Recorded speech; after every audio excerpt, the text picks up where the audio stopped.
Պարոն Փաշինյան, ձեր բերված պարազությունը այսօր նախընտրական շքերթի համար է։ Հայաստանի բանակը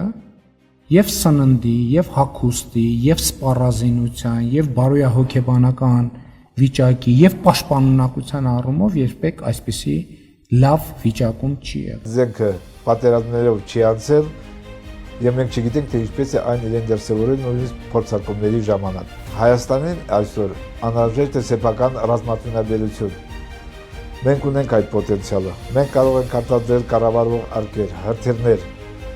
ժամանակակից ռեփ համակարգեր։ Պարոն Փաշինյան, հենց 20 թվականից հետո դուք փորձում եք դերպարտվողական ու զիջողական քաղաքականությամբ կոտրել հայ զինվորին։ Մեր բանակի բարոյական վիճակի կայուն եւ բարձր լինելը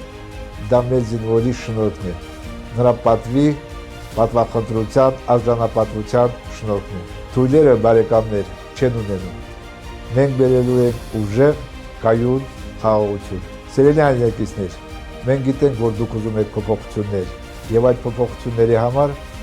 մենք հրավիրում ենք ձեզ Ազատության հրապարակ ապրիլի 11-ին ժամը 17:00-ին։ Ուժեղ Հայաստան, ազատ ու հզոր